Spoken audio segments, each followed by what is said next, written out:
Hello there, beautiful people. Welcome back to the channel. Let me share some thoughts with you guys today and let me know where you guys line up on these things.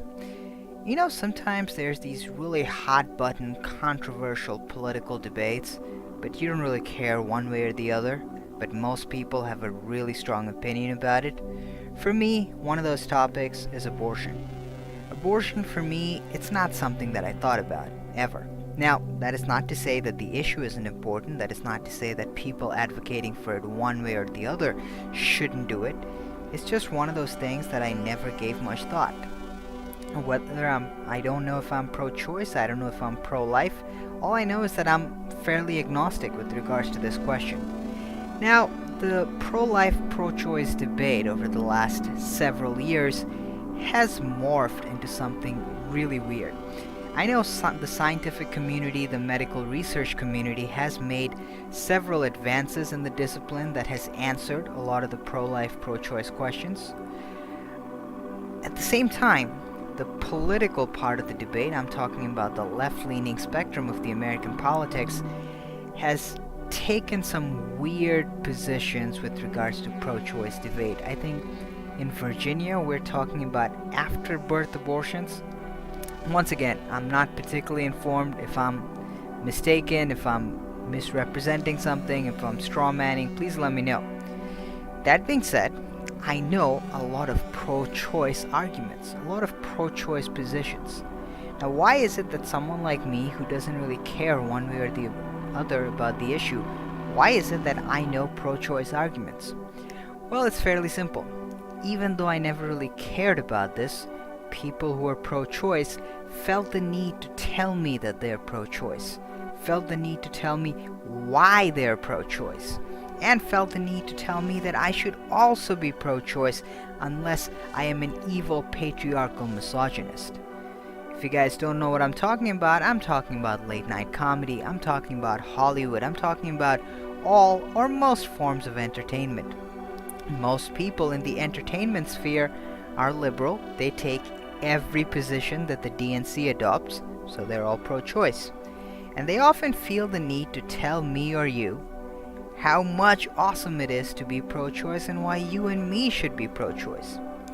Now, generally, it's fine. I can separate the politics from the art. That being said, I feel that in a free society, in a proper society, the other side should also be allowed to talk about their arguments. Well, if that does not happen, I have a problem.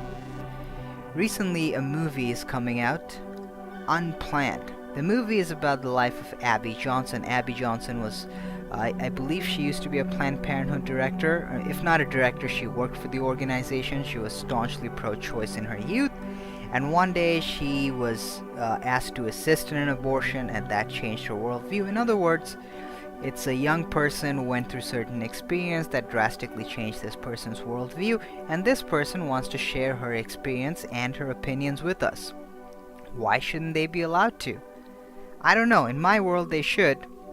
But this movie is going through hell. So first of all the major news networks, with the exception of Fox News, I shouldn't say news networks, I just meant to say networks, have stopped this movie from running ads on their networks. Would they do it to other movies? I don't think so. And then, the original Twitter account for the movie Unplanned was suspended. They recently they added another Twitter account, and it's doing better than the original. But the original Twitter account was suspended for reasons we don't know. The movie was also given an R rating. Now, the movie does not include any sex. It does not include what the pro-choice people would consider violence, because remember, abortion is not murder, abortion is not violence, it's all perfectly fine.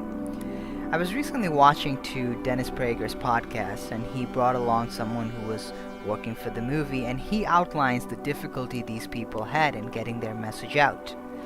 The movie, because of its rating, Dennis Prager put this interesting information out there, and I'm not going to comment on it. I'm just going to tell you what I heard, and you guys tell me if it's true or not, if it's accurate or not. Dennis Prager said that, and I've got this thing from Planned Parenthood, you don't necessarily need your parents' consent to get an abortion, but you need your parents' consent, or you need your parents to watch a movie on abortion.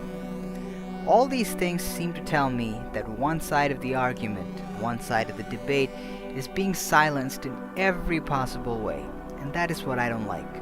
So even though this was an issue that I don't particularly care about, now I am intrigued. I am going to watch this movie, and I'm going to try taking a friend with me.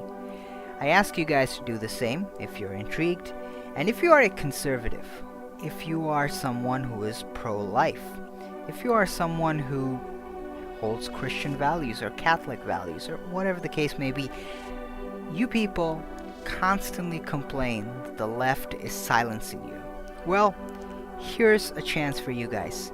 Support art form that promote your values, support art form that promote your message. Take people to watch this movie, fight leftist censorship. I'm not a Christian conservative. I am not pro-life. But I don't like censorship, and I don't like people being shut up for trying to share their message and opinions. So I'm going to do my part to fight this censorship, and if you are someone who believes in this message, you should definitely do your part.